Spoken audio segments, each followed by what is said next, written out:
कोई भूत पिशाच है तो इस पोटली के भीतर प्रवेश कर दिखाए।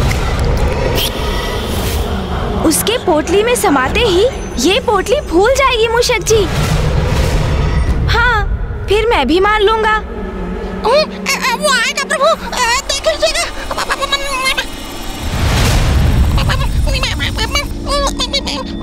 देखा मूषक जी,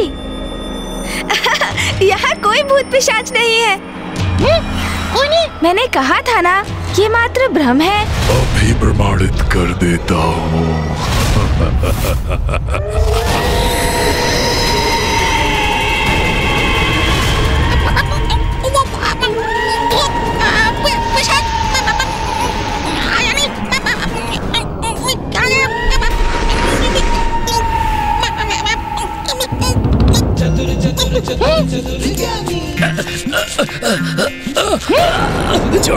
ले लीजिए मूषक जी, जो भी भूत पिशाच था और जिसने आपको कष्ट पहुंचाया, उसे हमने इस पोटली में बंद कर दिया है।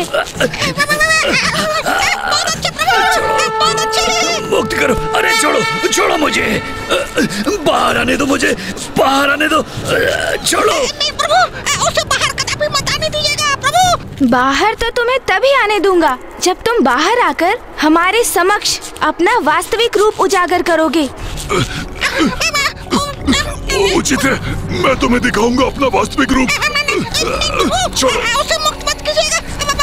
हम किसी भूत पिशाच का कथन कैसे स्वीकार कर लें प्रभु? भूत नहीं, पिशाच हूँ मैं, और पिशाच अपना वचन अवश्य निभाते हैं।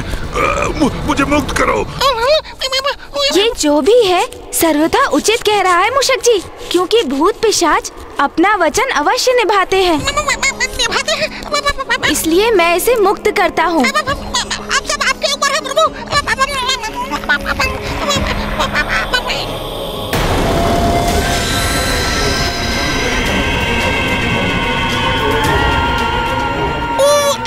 किधर गया पिशाच, किधर गया?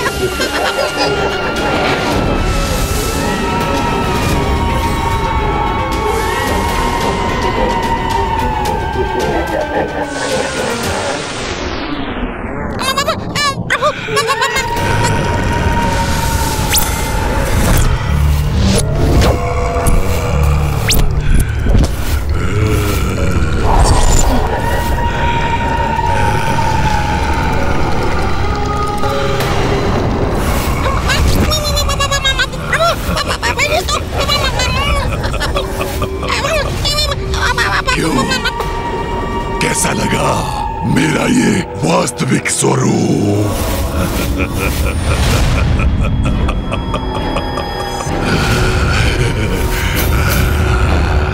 और ये भी ज्ञात कर लो, मैं जैसा हूँ उसका कारण तुम हो। तुमने ही मुझे इस भयंकर कुरूप स्वरूप में परिवर्तित किया है। मैंने? वो कैसे? रुक जाओ दुष्ट! कुमार कार्तिक जी, भैया यहाँ और इतने क्रोध में? मेरे भ्राता को हानि पहुंचाने आए हो तुम? मैं तुम्हारा अंत कर दूंगा।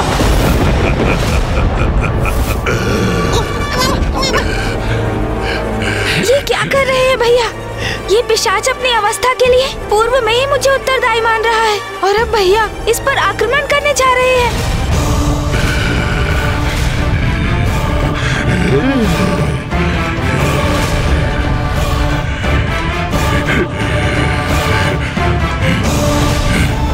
भैया तो बहुत आक्रामक मुद्रा में है और प्रतीत हो रहा है जैसे ये पिशाच भी पीछे नहीं हटेगा। दुष्ट! तुम्हें ज्ञात भी है तुम कितने बड़े संकट को आमंत्रित कर रहे हो? किससे उलझ रहे हो? ये कोई और नहीं, स्वयं महादेव पुत्र प्रथम पूज्य गणेश है। कुमार कार्तिक जी अत्यंत क्रोधित है। तुम्हें तो भैया रुकिए। नहीं गणेश, आज मैं तुम्हारी एक नहीं सुनूंगा। इस दुष्ट उद्दंड पिशाच पर अपना प्रहार अवश्य करूंगा मैं। आइए, क्यों नहीं, कीजिए प्रहार कीजिए। आप भी मेरा वध कर दीजिए जैसे पूर्व में आपके भ्राता ने किया था। उसी प्रकार आप भी मेरा अंत करने का आनंद लीजिए, लीजिए, आनंद लीजिए।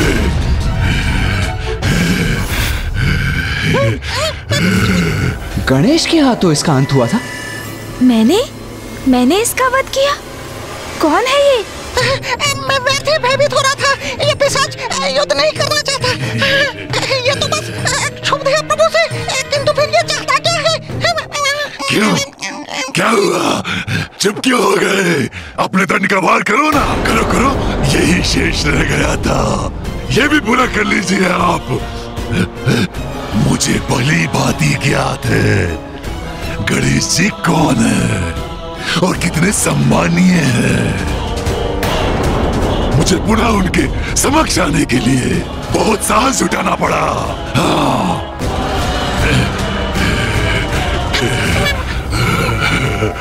कौन है ये पिशाच? किंतु पिशाच, तुम तो मेरे पीछे पड़े थे, मुझे क्यों हाथ करना चाहते थे तुम? पिशाच हूँ, कुछ तो अवश्य सताऊंगा ना। और वैसे भी मैं ये सब कुछ गणेश जी का ध्यान अपनी ओर आकर्षित करने के लिए कर रहा था।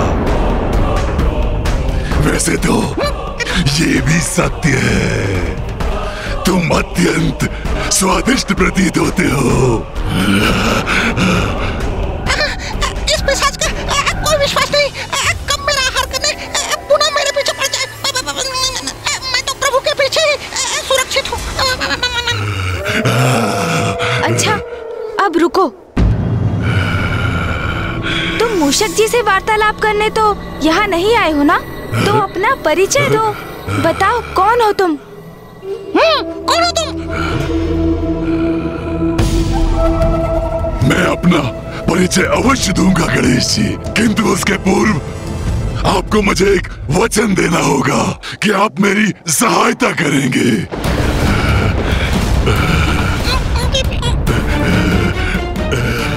गणेश, हमें सचेत रहना चाहिए। इससे इसका परिचय प्राप्त किए बिना हमें इसे किसी भी प्रकार का कोई वचन नहीं देना चाहिए।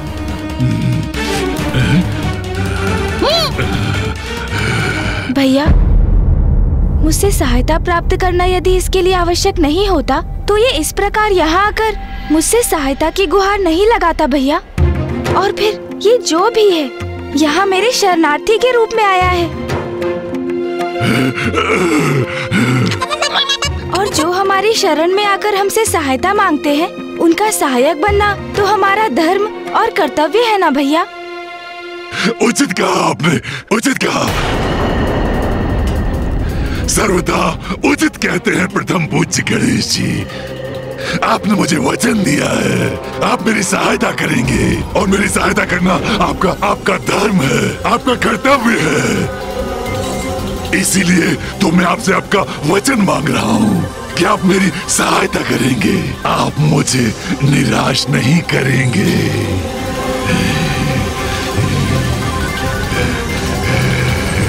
यदि तुम मुझे अपना उचित परिचय दोगे तो मैं वचन देता हूँ, मैं तुम्हारी सहायता करने से कदापि पीछे नहीं हटूंगा। ये मेरा वचन है। उचित है फिर। आप मुझे मेरे इस रूप में पहचानने में असमर्थ हैं। मैं ज्ञानी हूँ, ज्ञानी, ज्ञानी, ज्ञानी। ज्ञानारी? आपने मेरा वध किया था।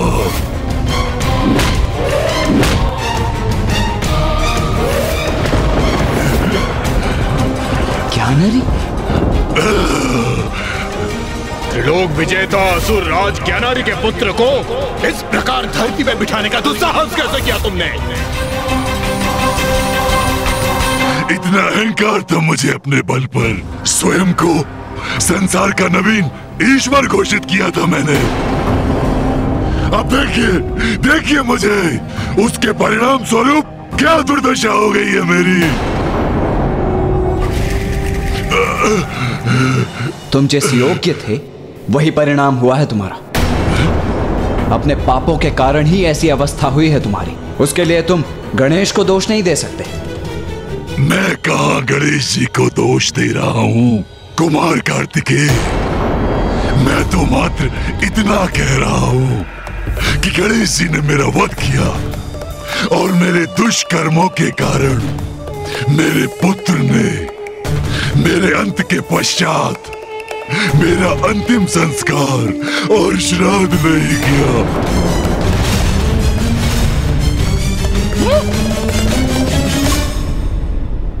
इसलिए मेरी आत्मा। अरे कहाँ चला गया ये ज्ञानारी? ये दुष्ट अचानक अदृश्य क्यों हो गए? कदाचित हमें सावधान रहना चाहिए।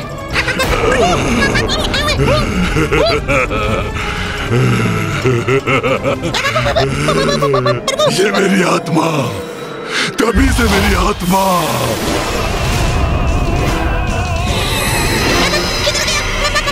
और इसी प्रकार भटकते भटकते मैं पिशाच बन गया हूँ।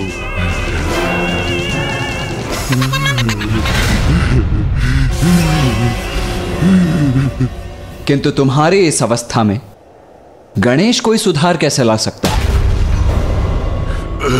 मेरा वध? मेरा वध? वो प्रथम पूज्य है। वो अवश्य कुछ कर सकते हैं। वो जब तक ऐसा नहीं करेंगे मैं नहीं जाऊंगा यहाँ से। आप दोनों के निकट भटकता रहूंगा। ये कैसा विचित्र संकट बनकर हमारे पीछे पड़ गया है? संकट नहीं कुमार कार्तिकेय, पिशाच बस वही आपके पीछे पड़ा है। तुम्हें चिंता करने की कोई आवश्यकता नहीं है ज्ञानारी। मैंने तुम्हें सहायता का वचन दिया था, तो वो मैं अवश्य पूर्ण करूंगा। किंतु अभी कब करेंगे? हाँ? सर्वप्रथम मुझे ये तो ज्ञात करने दो कि मैं तुम्हारी सहायता कैसे कर सकता हूँ। और ये अब कब याद करेंगे? अभी ना, अभी ना। भैया, क्या ये ज्ञानारी सत्य कह रहा है? क्या अंतिम संस्कार एवं श्राद्ध के बिना मृत आत्मा को पिशाच योनि प्राप्त होती है? हाँ गणेश, किंतु ऐसा मात्र उन आत्माओं के साथ होता है जिन्होंने अपने जीवन काल में अनेकों पाप कर्म किए हों। जो व्यक्ति अपना संपूर्ण जीवन ईश्वर की निंदा में व्यतीत करता है। मूर्ख बालक, मैं अभी तुम्हारे इस विश्वास को खंडित कर देता हूँ। स्वयं से दुर्बल जीवों पर अत्याचार करता है, अपने कर्म एवं अपने धर्म का उचित पालन नहीं करता, चौर्य कर्म करता है, असत्य वचन बोलता है, स्वयं के चरित्र के पतन का उत्तरदायी होने के साथ साथ वो अन्य सभी के साथ भी दुराचार का व्यवहार करता है। उसका यदि अंतिम संस्कार उचित प्रकार से ना हो, पूर्ण विधि विधान से उसका श्राद्ध न किया जाए, तो उसकी मृत आत्मा भटककर भूत, पिशाच, ब्रह्म राक्षस आदि में परिवर्तित हो जाती है। अब तो आपको कुमार कार्तिकेय के इन वचनों से सब कुछ स्पष्ट हो गया प्रभु। अब मुझे शीघ्र मुझे मुक्ति दिलाइए। मैं आपका शरणागत हूँ प्रभु। मुझे दिया वचन पूर्ण कीजिए प्रभु, पूर्ण कीजिए अपना वचन प्रभु। ज्ञानरी, यदि तुमने पूर्व में ही गणेश की प्रभुता को स्वीकार कर उसकी शरणागत हो गए होते, तो आज तुम्हें इतने कठिन समय का सामना नहीं करना पड़ता। भैया, ये पिशाच योनि में क्यों है, ये तो मुझे स्पष्ट हो गया है। किंतु अब ज्ञानारी को मुक्ति कैसे प्राप्त होगी, उसका भी तो उपाय सुझाइए।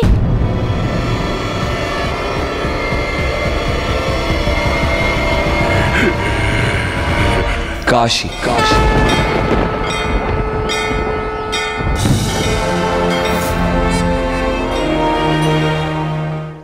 एकमात्र काशी ही वो पुण्य स्थली है जहां यह संभव है। मोक्षदायिनी काशी में तो सभी को मोक्ष प्राप्त हो जाता है। उचित है भैया, तो आप ये भी बताने की कृपा करें कि काशी में ऐसा क्या विशेष है? काशी वो धर्म स्थली है जो पिता श्री महादेव को सर्वाधिक प्रिय है। वो पावन नगरी है जिसका कण कण शिवमय है, जिसका कभी विनाश नहीं होता, जो सृष्टि के पूर्व भी और प्रलय के उपरांत भी अपने स्थान पर स्थिर रहती है। वो काशी जिसकी रचना तो स्वयं पिता श्री महादेव एवं मां आदि शक्ति ने की है। स्मरण करो गणेश, माता श्री महाकाली ने स्वयं अपने श्रीमुख से हम सभी को ये कथा सुनाई थी। ये उस समय की बात है जब प्रलय के पश्चात संसार में कुछ भी शेष नहीं रहा था।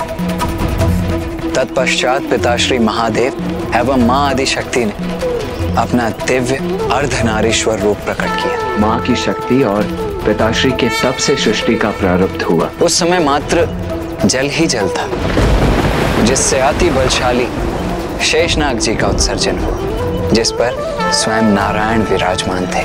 और नारायण की नाभि से एक दिव्य दंडिका उत्पन्न हुई, जिसके अग्रभाग के एक कमल के पुष्प पर ब्रह्मदेव विराजमान थे। नारायण को जगत के पालनहार होने का दायित्व संभालना था, किंतु वो गहन निद्रा में लीन थे, जिस निद्रा से उन्हें जागृत करने हेतु माता महामाया ने दो असुर मधु और कैटब को उत्पन्न किया। और वो दोनों माता महामाया के आदेश पर विष्णुदेव से युद्ध करने निकले, और तब उनकी दृष्टि ब्रह्मदेव पर पड़ी। वो ब्रह्मदेव का उपहास करने लगे। उठिए नारायण। ब्रह्मदेव ने नारायण को पुकारा और नारायण निद्रा से बाहर आ गए। फिर उन्होंने मधु और कैटब का वध किया। इन दोनों असुरों के तन के अवशेष जल में गिरे और दोनों के जुड़ाव से पृथ्वी का निर्माण हुआ, जो क्रमशः ठोस होती गई। तब विष्णुदेव और ब्रह्मदेव ने महादेव की अर्चना कर उनसे विनती की कि वो एक ऐसे स्थान को उत्पन्न करें जहां उनके सभी भक्त, जिसमें विष्णुदेव और ब्रह्मदेव भी सम्मिलित होकर उनकी प्रार्थना कर सके। और तभी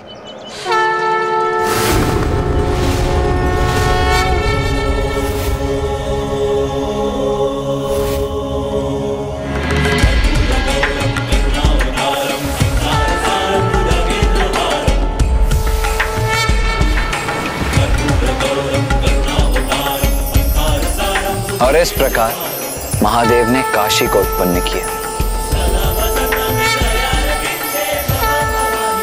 जो महादेव के संपूर्ण तेजों का सारभूत है, अर्थात स्वयं महादेव का ही स्वरूप है। तो भैया, क्या काशी जाकर इस पिशाच की मुक्ति संभव हो जाएगी? हाँ गणेश,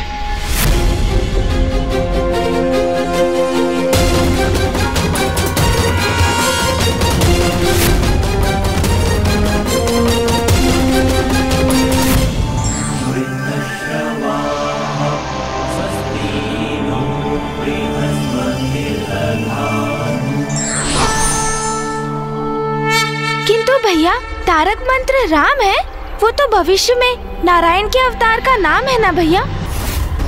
हाँ गणेश, नारायण के अवतार श्री राम भविष्य में पृथ्वी पर अवतरित होंगे, किंतु उनके नाम की महिमा तो उनके जन्म के पूर्व से ही प्रतिष्ठित है। राम शब्द में नारायण के नाम से र और महादेव के मंत्र ओम नमः शिवाय से म अक्षर सम्मिलित है, और ये महादेव और विष्णुदेव के एक होने का ही प्रतीक है। इसीलिए गुरु वशिष्ठ ये नाम एक दिव्य और पूर्व नियोजित रूप से महाराज दशरथ के प्रथम पुत्र को देंगे, जो मामा श्री विष्णुदेव के ही अवतार होंगे। और गणेश, राम नाम की तो ऐसी महिमा है कि पिताश्री तो सदैव राम नाम का ही जप करते रहते हैं। राम राम राम राम। और राम नाम के उच्चारण के साथ ही वो जीवों को सद्गति भी प्रदान करते हैं। किंतु मेरी तो मृत्यु हो चुकी है, फिर मुझे वहां मुक्ति कैसे प्राप्त होगी?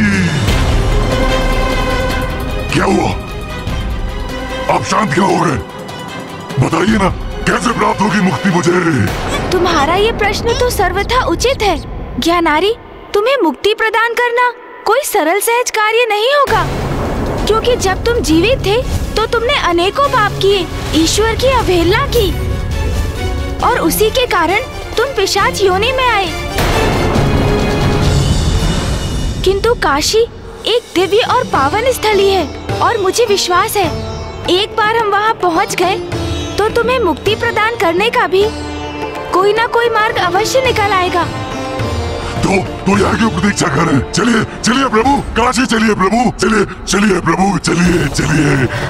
वहाँ चलकर मेरी मुक्ति का कोई मार्ग ढूंढिए प्रभु, चलिए। चलेंगे, अवश्य चलेंगे ज्ञानारी, किंतु उसके पूर्व मुझे और भैया को माँ और पिताश्री से इसकी अनुमति लेनी होगी, इसलिए सर्वप्रथम हमें कैलाश लौटना होगा।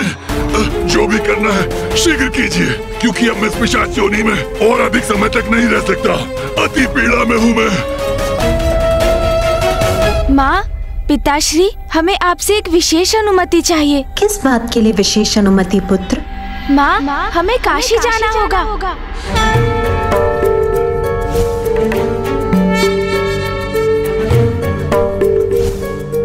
काशी? हाँ माँ, किंतु क्या हुआ?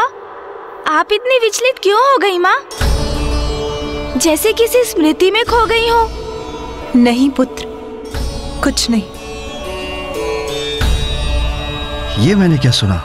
गणेश के मुख से काशी का नाम? काशी का नाम सुनते ही तुम्हारे पिताश्री तो अति आनंदित हो उठते हैं, किंतु पुत्र कार्तिकेय, पुत्र गणेश, तुम दोनों को काशी जाने की क्या आवश्यकता है? एक पिशाच को मुक्ति दिलाने के लिए। उचित कह रहा हूं ना पुत्रों? जी पिताश्री।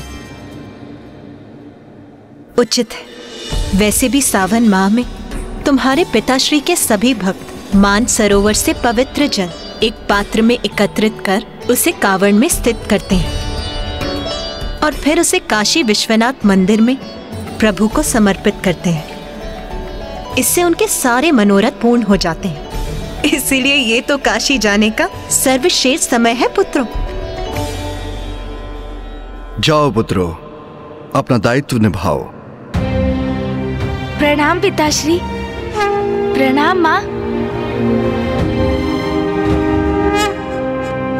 किंतु नाथ, मैं ये समझने में असमर्थ हूँ कि पुत्र गणेश और कार्तिकेय एक पिशाच की मुक्ति के लिए काशी क्यों जा रहे हैं?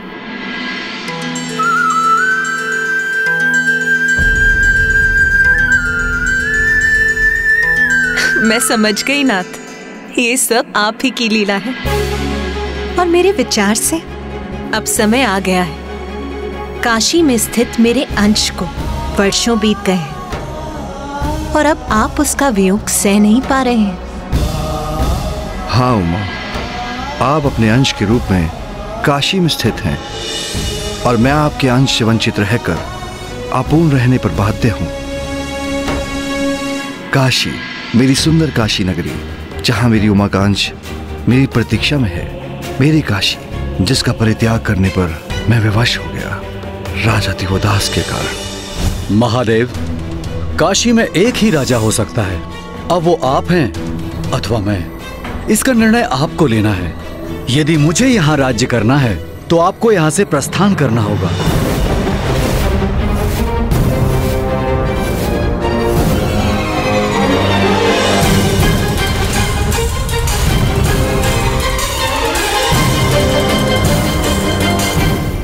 उमा, मेरा काशी त्यागने का समय आ गया है, किंतु आपको तो यहीं रहना होगा, क्योंकि आपको अपने निवास पर दृष्टि भी तो रखनी है। किंतु स्वामी, स्वामी रुक जाइए स्वामी।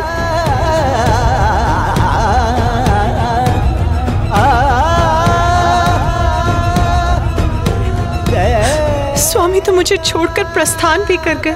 आपके अंश को काशी में पीछे छोड़कर मेरा अंश आपके अंश से विलग होकर मंदराचल में स्थित होने के लिए विवश हो गया, किंतु ये वियोग असहनीय है। जब तक आप लौटकर नहीं आते स्वामी, मैं इसी प्रकार ऊपर की ओर दिशा में देखकर आपकी प्रतीक्षा करूंगी। उस समय से उमा अपने आंशिक रूप में काशी में अकेली ही विराजमान है। वो वहाँ अपने भक्तों के लिए स्थित है, उन्हें दर्शन देकर उनकी मनोकामनाएं पूर्ण करती है, किंतु उनकी दृष्टि सदा ऊपर की ओर ही रहती है, इस आशा में कि उनके स्वामी अर्थात मैं उनके लिए कब लौटूंगा। हमारे एक होने का वो मधुर क्षण आ ही गया उमा, किंतु ये सब हमारे पुत्र गणेश के कारण ही संभव हो पा रहा है। अब हम यहाँ मानसरोवर के निकट क्या कर रहे हैं प्रभु? काशी के लिए अपनी यात्रा प्रारंभ क्यों नहीं कर रहे हैं?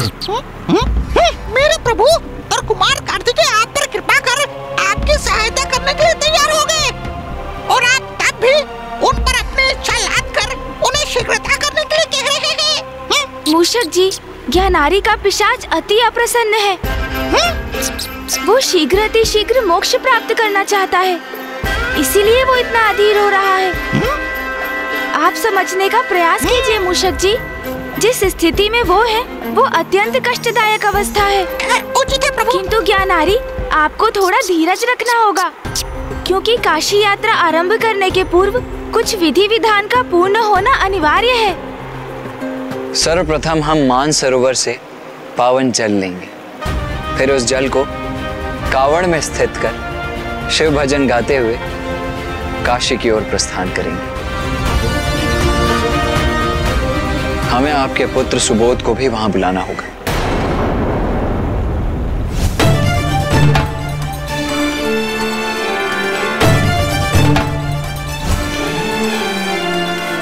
क्योंकि श्राद्ध आदि कर्म पुत्र के द्वारा ही किए जाते हैं। मैं अपने पुत्र सुबोध से भेंट करूंगा। सुबोध। हाँ ज्ञानारी जी, और मैंने एक गण के माध्यम से सुबोध को संदेश भिजवा दिया है। वत्स सुबोध काशी में ही हमसे भेंट करेगा। हम तो यही खड़े खड़े ये वार्तालाप कर रहे हैं। मैंने आपकी तब भी प्रतीक्षा की थी जब आप काशी जाने की अनुमति लेने गए थे, किंतु अब ये विधि विधान आरंभ होने की प्रतीक्षा कर रहा हूँ। अब अधिक प्रतीक्षा करना संभव नहीं है। चलिए शीघ्र यात्रा आरंभ करते हैं। चलिए। आओ गणेश, हम भी अपनी यात्रा आरंभ करते हैं। हर हर महादेव, हर हर महादेव, महादेव, हर हर महादेव, हर हर महादेव।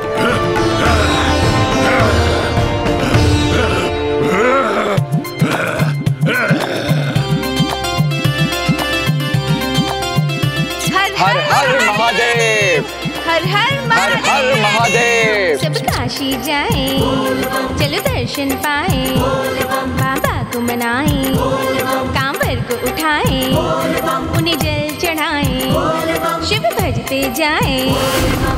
बोलो हर हर महादेव। बाबा।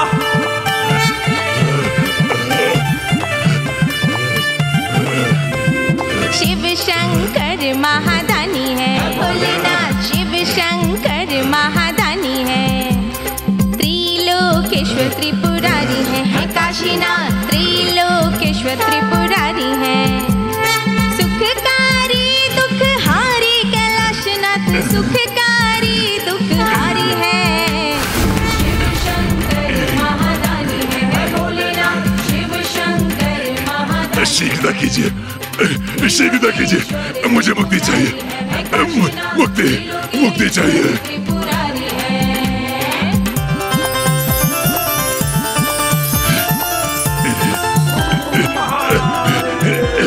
राह कठिन सरल हो जाए, सच्चे हृदय से पग जो बढ़ाए। राह कठिन ये सरल हो जाए, सच्चे हृदय से पग जो बढ़ाए। कांवर जल कांधे पे उठाए, बाबा हो प्रसन्न शिवलिंग पे चढ़ाए। हर लेंगे दुख भारी अब विश्वनाथ, हर लेंगे दुख भारी रे। शिव शंकर महादानी है, भोलेनाथ शिव शंकर महादानी है, त्रिलोकेश्वर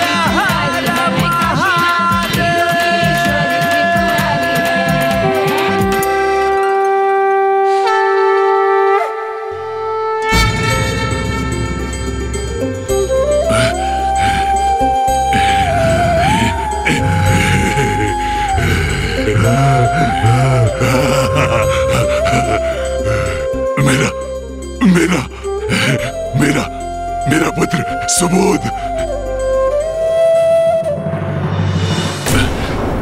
सुबोध मेरे पुत्र,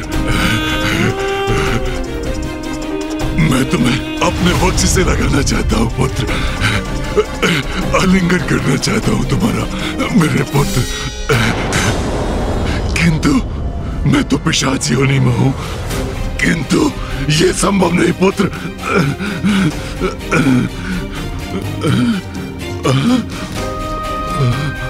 किंतु मेरा पुत्र मुझे ऐसे कैसे स्वीकार करेगा? नहीं, ऐसे तो वो मुझसे भयभीत हो जाएगा। नहीं, मैं उसके समक्ष नहीं जा सकता।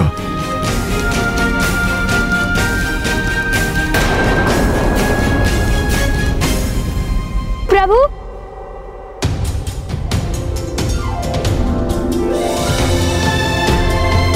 मेरे प्रभु गणेश जी।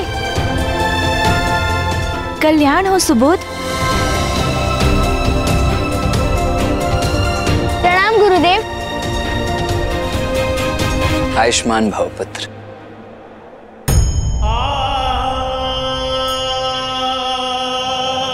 नहीं, मैं अपने इस रूप में अपने पुत्र के समक्ष नहीं जाऊंगा। उसकी दृष्टि अपने इस क्रूर विकृत पिता पर नहीं पड़ने दूंगा। प्रभु, आपका ये संदेश पाकर मैं अत्यंत प्रसन्न हुआ। बताइए, आपका इस अनन्य भक्त के लिए क्या आदेश है? वत्स सुबोध, तुम्हें एक अत्यंत महत्वपूर्ण कार्य करना है। एक ऐसा कार्य जो एक पुत्र को अपने पिता के लिए करना ही होता है। पिता के लिए एक आवश्यक कार्य? किंतु प्रभु, मेरे पिताश्री तो जीवित नहीं है। उनका वध तो स्वयं आप ही ने किया था। हाँ वत्स सुबोध, तुम्हारे पिता का वध तो मेरे ही हाथों हुआ था, किंतु मृत्यु के पश्चात उनका श्राद्ध और पिंडदान ना होने के कारण उनकी आत्मा पिशाच योनि में चली गई है, जिससे उन्हें मुक्त कराने के लिए उनका श्राद्ध करना होगा तुम्हें। क्या मेरे पिताश्री पिशाच योनि में हैं? उन्हें अब तक मुक्ति प्राप्त नहीं हुई, किंतु कहाँ है वो? कहाँ है मेरे पिताश्री प्रभु? कहाँ है वो?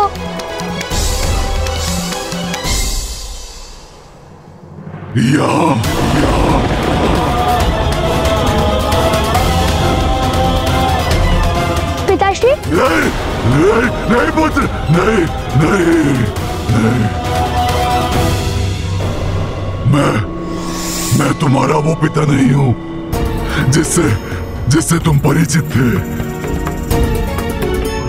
अब अपने इस क्रूर और भयंकर रूप में मैं तुम्हारे समक्ष आने में संकोच कर रहा हूँ।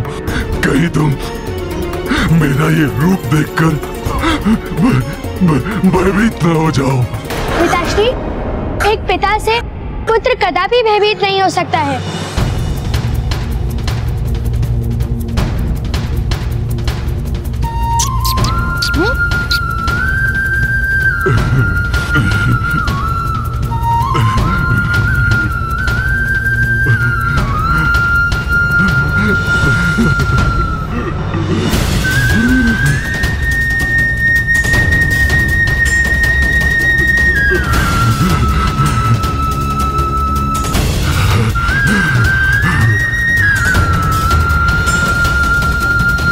पिताश्री, मैं आपके लिए सभी आवश्यक क्रियाओं को पूर्ण करूंगा।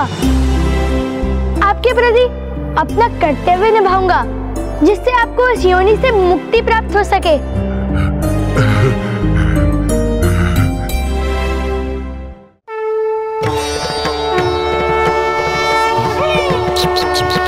हर हर महादेव, हर हर महादेव।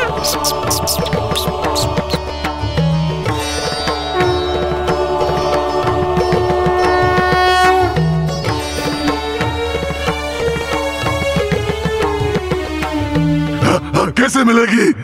अर्थात मेरी मुक्ति। शीघ्र चलिए प्रभु, शीघ्र चलिए प्रभु। नहीं, हम ऐसे आगे नहीं बढ़ सकते। इस भूमि पर पांव धरने से पूर्व हमें इसका नमन करना अति आवश्यक है। ये भूमि तो अत्यंत पावन है, क्योंकि यहाँ मां स्वयं अपने अंश के रूप में विराजमान है।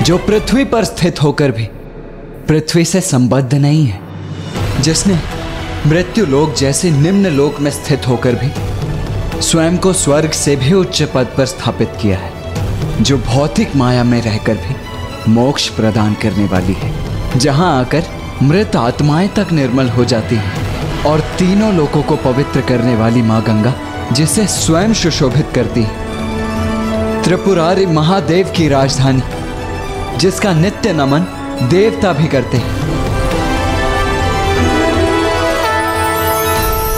हे काशी नगरी, हम भी आपका नमन करते हैं।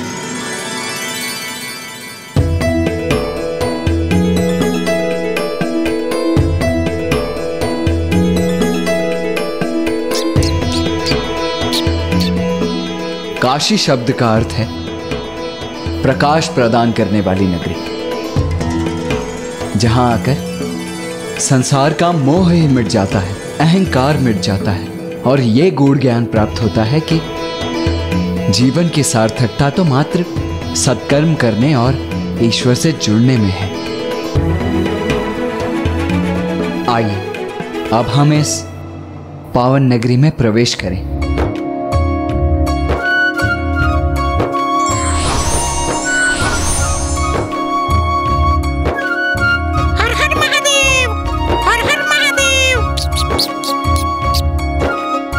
आइए ज्ञानारी जी,